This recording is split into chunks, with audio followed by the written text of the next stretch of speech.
Okay, I just want to show you the extra strong growth on my species and hybrid begonias in the grow tent, just to show really that I've got the conditions right. I must have. I've got some other things in here. I've got some seeds. I've got some amaryllis, or more correctly hippeastrum. I've also got some pelargonium cuttings, but the growth on these have gone absolutely crazy. So that's truncatifolia, Begonia truncatifolia crossed with rubiti. So that is a hybrid, but it is a primary cross. So it does occur in nature, I think. So it's between two species. This one is Simbad. I absolutely love this. I don't think this shows as good on video as it does in real life. And when you get the flowers on it, from what I've seen, it looks absolutely spectacular. Love that. There's two in there. This Begonia drassapelta, which is a true species, is going absolutely bonkers. And there are a few bloom spikes coming on that one. Love that. The Metallica. There's some debate over whether this is a species or not. And I've also seen it called Metallicula. I'll say it is for now. I need to look that up again. It looks really nice. This CF retinervia, again, has gone absolutely bananas, and it's doing really well.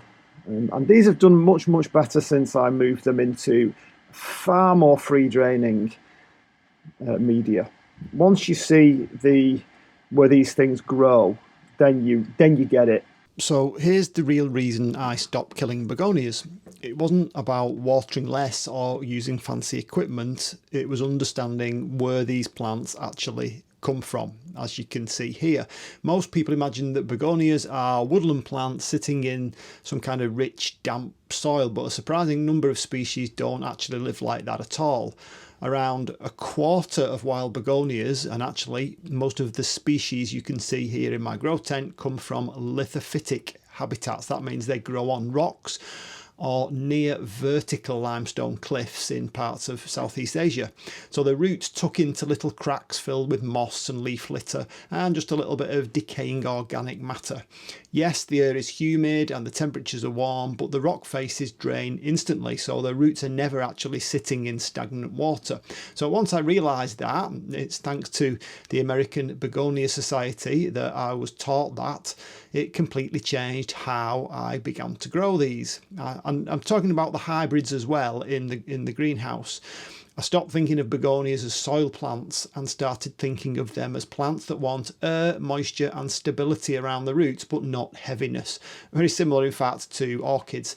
But this also explains why many modern foliage hybrids behave in the same way, because a surprisingly large proportion can trace back to these rock-dwelling Asian species, which is why they thrive in mixes that drain fast but stay evenly moist. But because the hybrids, they're slightly more tolerant, so you can usually get away with simply watering less or just waiting until they dry out before watering again. So as an example, my Begonia arachnoidea, which is an absolutely gorgeous, in my opinion, begonia, and it's in a mix of roughly 40% perlite, 20% lava rock, 20% akadama and 20% worm castings. Now that is a complex sounding mix, but this is just one example. It's not the be all and end all for it. It just seems to be working for me at the moment. The last mix I had for this, and we're talking within the last couple of months, was much heavier and had negative consequences on the plant. It started to die back. So it's not a universal formula. The real takeaway isn't to copy this mix exactly, it's to learn the parentage of the hybrid that you're growing, that you're having trouble with, find out what the original species lived on, and then mimic those conditions as best you can. So since I started doing that, everything in here has just come alive. You can see no rot, steady growth, and for once, begonia species that actually look like they belong in here. Got a few of the seedlings coming up, but not as much as I really hoped. But it's still early days yet. So yeah, I thought you might like to see that. Some people might like to see that. It's nice to celebrate the successes as well as whinge about the failures.